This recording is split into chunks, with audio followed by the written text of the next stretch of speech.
Olá, senhoras e senhores, sejam muito bem-vindos ao nosso canal. Se você está aqui pela primeira vez, vamos chegando. Se você já nos conhece, muito obrigado por estar aqui novamente. Eu sou o professor Gilberto Rocha e nós estamos no projeto Por Dentro do Texto. No nosso cardápio literário de hoje, Machado de Assis e o conto Último Capítulo, publicado originalmente em 1884. Machado de Assis pertence ao realismo. E aí, vamos conhecer o último capítulo por dentro do texto? Por dentro do texto, último capítulo de Machado de Assis. Eu sou o professor Gilberto Rocha, conhecido como Professor Giba, também conhecido como Papai Urso. E esse projeto surgiu por conta de uma necessidade que muitos alunos sentiam, né? Muitos alunos pediam uma análise mais lenta, mais detalhada, mais aprofundada de determinados textos referenciais da literatura brasileira. Por isso que os nossos vídeos têm uma extensão um pouquinho maior em relação aos demais que você costuma encontrar por aí na internet. Separe seu material para fazer as anotações, printe a tela do seu celular se você sentir necessidade e vamos juntos tentar entender este conto do Machado de Assis. Aliás, pessoal, esse é um conto denso, ele é um conto, digamos, pesado, né? Ele tem uma atmosfera pesada, afinal de contas, trata-se de uma narrativa de um suicida, né? Um camarada que está prestes a cometer o seu suicídio, tudo bem? E ao mesmo tempo é um conto que traz uma visão bastante pessimista, bastante negativista da vida. Por sinal, o negativismo, o pessimismo, essa visão irônica, essa visão negativa, né, para baixo, é comum na literatura realista. E lembre-se que o Machado de Assis é um escritor realista, tudo bem? O conto começa da seguinte maneira: há entre os suicidas um excelente costume, que é não deixar a vida sem dizer o motivo e as circunstâncias que os armam contra ela. Pausa. Teoricamente, os suicidas deixam cartas de despedida, é isso que ele está dizendo aqui. Costume excelente, segundo o narrador, tá? Em primeiro lugar, é um ato de cortesia, não sendo este um mundo um baile, de onde um homem possa esgueirar-se, esconder-se, antes do cotilhão. Pausa. Cotilhão é uma espécie de dança coletiva, que era muito comum lá no século XIX. Em segundo lugar, a imprensa recolhe e divulga os bilhetes póstumos, e o morto vive ainda um dia ou dois, às vezes uma semana a mais. Olha, não deixa de ser um comentário irônico por parte desse narrador, tudo bem? Mas vamos seguindo aqui. Aliás, para quem não conhece nosso projeto, a gente vai lendo o texto junto com você, beleza? Que é para ajudar e solidificar também, né, algumas informações que a gente precisa passar. Nós temos trechos bastante grandes, tá, pessoal? Porque esse conto precisa disso. Mas segue aí o nosso narrador falando o seguinte, é um texto narrado em primeira pessoa, tá? Pois apesar da excelência do costume, era meu propósito sair calado, quer dizer, eu queria morrer e não dar explicação para ninguém. A razão é que, tendo sido caipora em minha vida toda, temia que qualquer palavra última pudesse levar-me a alguma complicação à eternidade. Pausa.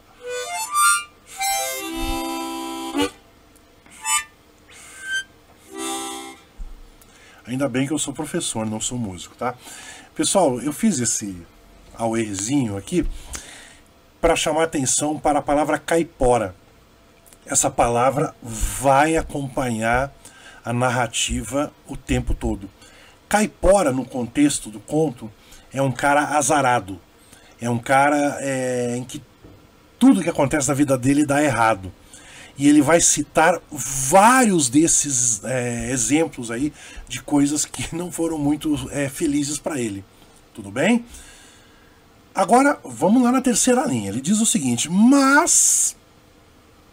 Lembra que ele queria sair calado da vida, queria morrer sem dar explicação, mas um incidente de há pouco trocou-me o plano. E retiro-me deixando não só um escrito, mas 2. O primeiro é o meu testamento, o segundo é este resumo de autobiografia. Então, amiguinha, amiguinho, nós estamos lendo este resumo de autobiografia que o nosso narrador deixou para a gente. Segue. Disponho ali, no testamento, que vendidos os meus poucos livros, roupa de uso e um casebre que possuo em Catumbi, alugado a um carpinteiro, seja o produto empregado, o dinheiro, empregado, em sapatos e botas novas, que se distribuirão por um modo indicado e confesso que extraordinário. Ora, a razão do legado da herança brotou do incidente de há pouco e o incidente liga-se à minha vida inteira. Bom, o que é que o nosso narrador quer? Que o dinheiro obtido com a venda dos livros dele, das roupas e de uma pequena casa sejam utilizados na compra de sapatos e botas que serão distribuídas, de acordo com o modo indicado por ele no testamento. Caramba, por que isso? Isso aí tá meio estranho, né, pessoal? Então agora ele vai tentar nos explicar a situação. O texto, pessoal, ele está aqui da maneira como está no texto original. A sequência do texto original. Para quem não está acostumado com o Machado ele fica dando voltas na narrativa. Ele poderia, por exemplo, começar o conto identificando-se, mas ele vai se identificar bem na frente. Ele diz assim: chamo-me Matias Deodato de Castro e Melo. Pausa. Então, o nosso narrador é o Matias. Sou natural de Corumbá, Mato Grosso. Nasci em 3 de março de 1820, tenho, portanto, 51 anos hoje. 3 de março de 1871. Repito, sou um grande caipora. Era em Corumbá. Agora ele vai dar um exemplo de caipurismo aí, tá? Era em Corumbá. Tinha 7 para 8 anos. Embalava-me na rede. O cônego Brito, cônego é uma espécie de religioso, tá?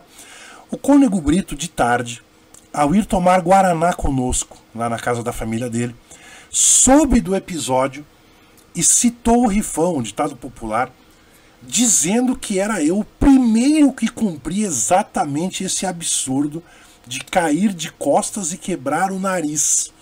Nenhum nem outro imaginava que o caso era um simples início de coisas futuras. Gente, o que aconteceu com o nosso glorioso Matias? Ele estava se embalando na rede, caiu de costas no chão. Aí você vai me perguntar, mas como é que ele quebrou o nariz? Bom, nessa que ele caiu de costas, o chão tremeu e uma telha caiu em cima do nariz dele. Então ele está dizendo que isso aí é só o início do que aconteceria no restante da vida dele, tá? Olha agora o nosso narrador, lembre que ele é um camarada que está pensando em cometer suicídio, tá? Quero morrer ao meio-dia e passa de 11 horas. Além disso, mandei fora o rapaz que me serve e ele pode vir mais cedo e interromper minha execução do projeto mortal. Segura. Tem um rapaz que mora com ele, provavelmente um empregado, e ele despachou o cara, vai fazer alguma coisa, e ele quer aproveitar esse meio tempo para se matar. Mas, vamos lá. Ele vai continuar contando sobre a vida dele. Corro ao ponto. Pausa. É como se ele estivesse conversando com a gente, tá? Diálogo com o leitor, característica importante de Machado de Assis. Terceira linha, vamos lá. Corro ao ponto em que meu pai, tendo sido pobre toda a vida, morreu pobríssimo, e minha mãe não lhe sobreviveu 2 meses. O cônego Brito, que acabava de sair eleito deputado, propôs então trazer-me ao Rio de Janeiro e veio comigo com a ideia de fazer-me padre, mas 5 dias depois de chegar morreu. Vão vendo a ação constante do caiporismo. Coitado do cara, né?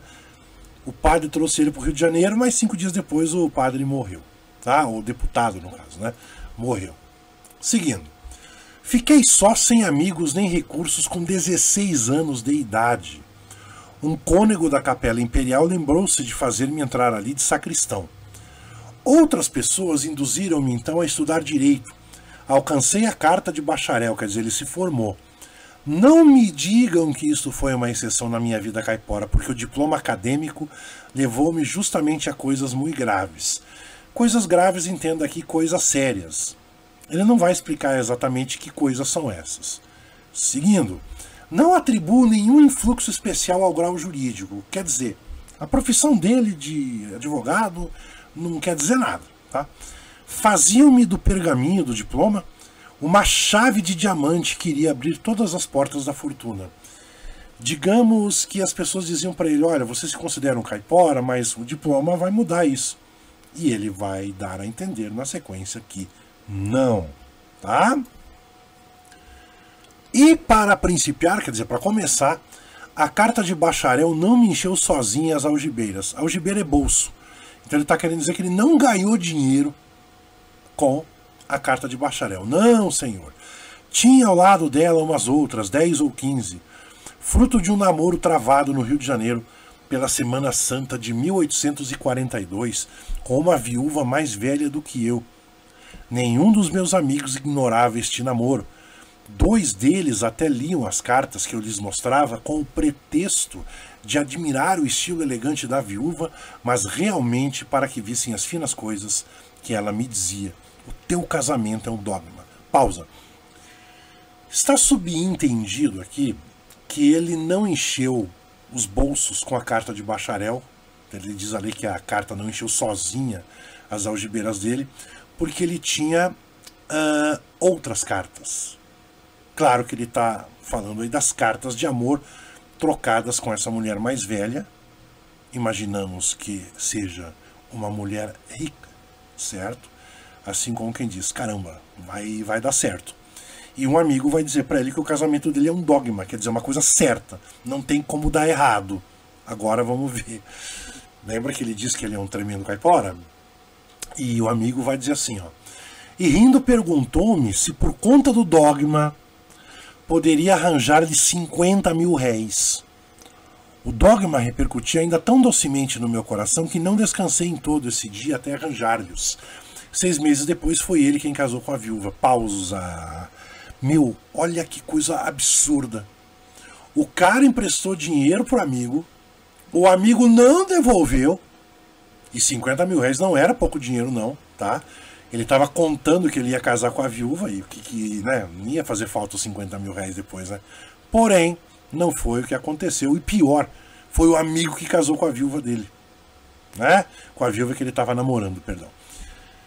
Seguindo, o meu primeiro impulso foi dar um tiro em ambos e mentalmente cheguei a fazê-lo.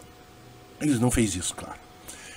Eles casaram-se e foram ver do alto da Tijuca a ascensão da lua de mel. Eu fiquei relendo as cartas da viúva. Deus que me ouve, dizia uma delas, sabe que o meu amor é eterno e que eu sou tua. Eternamente tua. Ei, seu Matias, que dureza, hein? Ele realmente é um caipora, pessoal. Vamos seguindo aqui, moçada. O narrador diz o seguinte. Isso tudo está acontecendo lá no Rio de Janeiro, tá? Deixei a capital do Brasil à época, o Rio de Janeiro, chamado pelas pessoas de corte, tudo bem? Deixei a capital e fui advogar na roça, mas por pouco tempo. O caiporismo foi comigo na garupa do burro. O pessoal viajava com animais naquele tempo, tá? No fim de algum tempo, 1 ano e meio, voltei à corte e estabeleci-me com o antigo companheiro de ano, o Gonçalves. Pausa. Entenda, companheiro de ano de faculdade. Então ele resolveu montar um escritório de advocacia com esse sujeito chamado Gonçalves. Segue. Gonçalves era o espírito menos apto para entestar com as questões de direito. Nos primeiros tempos, como as demandas não vinham, matávamos as horas com excelente palestra animada e viva, em que a melhor parte era dele. Ou falássemos de política, ou de mulheres, assunto que lhe era muito particular. Pausa. Moçada, veja... então ele está dizendo que o Gonçalves não era exatamente um cara muito entendido de direito. Mas enfim, né, não tinha demanda, os processos não apareciam para eles e tal, eles gastavam tempo ocioso conversando sobre mulheres, entre outros assuntos. Guarde sobre mulheres. Você já vai entender porque que eu estou fazendo essa observação. Mas as demandas vieram vindo. Entre elas, uma questão de hipoteca. Tratava-se da casa de um empregado da alfândega Temístocles de Sabotelho. Fui jantar na casa do cidadão. Namorei-me da filha dele, Dona Rufina, moça de 19 anos. Casamo-nos poucos meses depois. Não convidei o caiporismo, é claro, mas na igreja, entre as barbas rapadas e as suíças lustrosas, pareceu-me ver o carão sardônico e o olhar oblíquo do meu cruel adversário. Pausa. Pessoal, Suíça é um tipo de corte de barba, tá? Dá uma pesquisada depois no Google que você vai ver que é muito comum aí encontrar esse tipo de barba no século XIX. Filmes de época aparecem muito isso, principalmente no Brasil, filmes nacionais. Então ele está dizendo o seguinte, olha, o caiporismo não foi comigo pro casamento, mas eu acho que eu vi ele lá. Né? O carão do caiporismo. Vamos ver o que aconteceu com o tempo? Agora, antes, o nosso narrador, Matias, ele está fazendo comentários sobre a esposa. Eu quero que você observe, se é que você já não leu o conto antes, que ele dá a entender que a Rufina, a mulher dele, é uma mulher meio sem graça, meio sem sal. Geralmente, esse adjetivo sem sal as mulheres usam para os homens, mas neste caso dá a entender isso. Veja bem, Rufina não dispunha de certas qualidades brilhantes e elegantes. Tinha, porém, as qualidades caseiras e eu não queria outras. Um anjo a levaria ao céu, um diabo ao inferno, sem esforço em ambos os casos. Era a passividade do sonâmbulo. Guarde essa expressão, a passividade do sonâmbulo. Não tinha vaidades. O pai armou-me o casamento para ter um genro doutor. Ela não. Aceitou-me como aceitaria um sacristão, um magistrado, um general, um empregado público, um alferes. E não por impaciência de casar, mas por obediência à família. Usavam-se maridos. Ela queria usar também o seu. Nada mais antipático à minha própria natureza. Mas estava casado. Moçada, temos aqui uma crítica irônica à sociedade da época, ao fato dos casamentos serem arranjados, e o Machado é cirúrgico. Usavam-se maridos. E ela também queria usar o seu. Mas repare que ela é totalmente passiva. Para ela não importa quem é o marido. O importante é usar o marido. Usar no sentido de exibir socialmente, entenda assim, tá? Seguindo, ela era modesta, não amava bailes, nem passeios, nem janelas. Vivia consigo. Para dar-lhe tudo trabalhava eu. E os vestidos de chapéus, tudo vinha das francesas, como então se dizia, em vez de modistas. O que é isso? Não gostava de janela. Não gostava de ficar pendurada na janela olhando para a rua, que era assim que as mulheres fofoqueiras da época faziam, né? Ficava lá na janela olhando o movimento na rua. Ai, você viu, não sei o que, parará, entendeu? Então está dizendo assim que ela vivia para ela, né? Para ele estava bom também, né? Ele bancava a casa, bancava as roupas e tudo mais. No fim de ano e meio, abotoou no horizonte uma esperança, um filho. A minha vida mudou logo. Ai, caipora. A arca entrou vazia em Jerusalém. O pequeno nasceu morto. Então a criança não chegou a nascer, pessoal. Mais um exemplo de caiporismo. Segue. Quem me consolou no malogro foi o Gonçalves, que se o pequeno tinha de ser caipora, como eu dizia que era, melhor foi que nascesse morto. Repare que não é exatamente um conselho que se dê para um amigo, mas na cabeça do Matias foi um conselho interessante, né? Foi um conselho, um consolo válido. Segue. Gonçalves, o sócio, não acreditava no meu caipurismo. Verdade é que começara a converter-se à advocacia. Olha só, lembra que o Matias dizia que o Gonçalves não levava jeito pro direito. Vamos ver que tem mais coisa interessante, ó. Minha mulher achava-lhe muita graça. Ria longamente dos ditos dele, das histórias, das piadas, das anedotas, né? Que às vezes eram picantes demais. Eu, a princípio, repreendia-o em particular, mas acostumei-me a elas.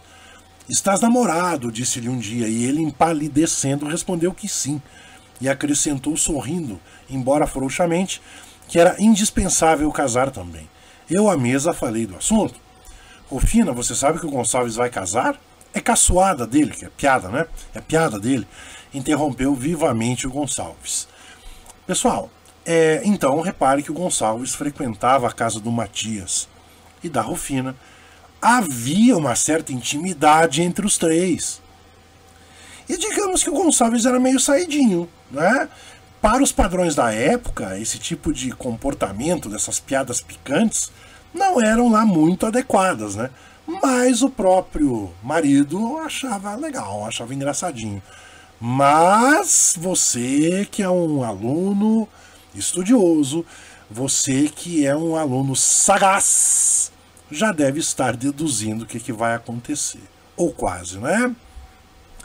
5 meses depois adoeceu Rufina, gravemente, e não resistiu 8 dias.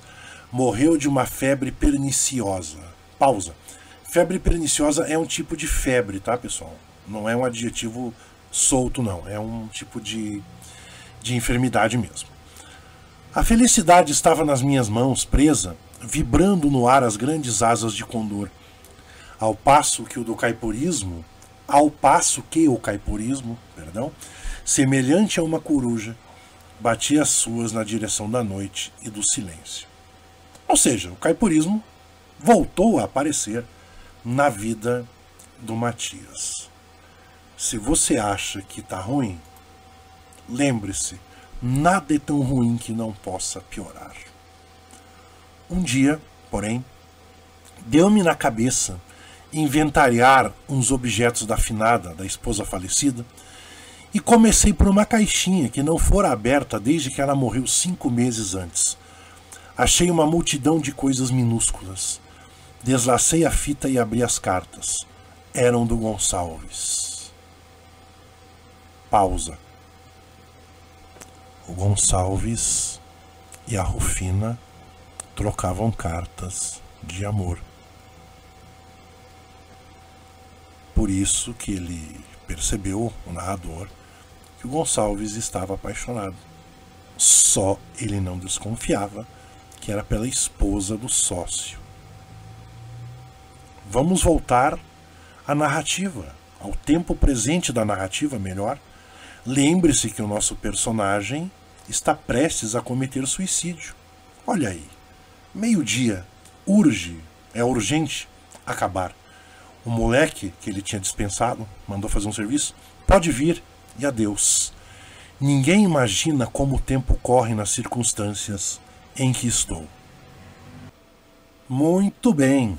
Então, repare, você que está estudando esse conto conosco, toda uma série de situações negativas, de situações tristes que aconteceram com o Matias, que levaram ele a cometer o suicídio, ou que estão levando ele a intentar cometer o suicídio. E vamos entrar na reta final do conto.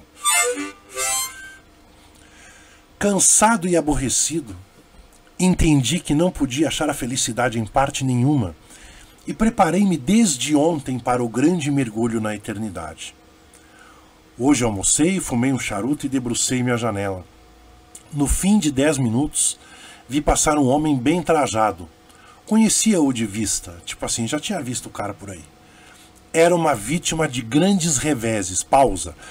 O que é isso? Ele era um camarada, uma pessoa que já tinha vivido muitas situações negativas. Só que olha o que o narrador diz. que apesar dele ter vivido grandes reveses, ia risonho, né, rindo, e contemplava os pés, digo mal, os sapatos. Estes eram novos, e alegre. Via-se-lhe no rosto a expressão da bem-aventurança. Evidentemente era feliz, e talvez não tivesse almoçado. Talvez mesmo não levasse um vintém, uma moeda no bolso, mas ia feliz e contemplava as botas. Eu sei que quando a gente está chegando aqui no final de um texto, a gente está já cansado e tal, né? Mas aqui nós temos uma visão altamente negativista da sociedade e mais que isso, pessoal. Aquele lance das pessoas que não são nada na vida, não tem nada para oferecer na vida, não tem nenhum motivo para serem felizes, mas elas demonstram felicidade por conta dos bens materiais que possuem, que é basicamente a situação desse cidadão, bem vestido, contemplando os sapatos, mas que talvez não tenha nenhuma moeda no bolso e talvez não tenha nem almoçado. Diferentemente do Matias.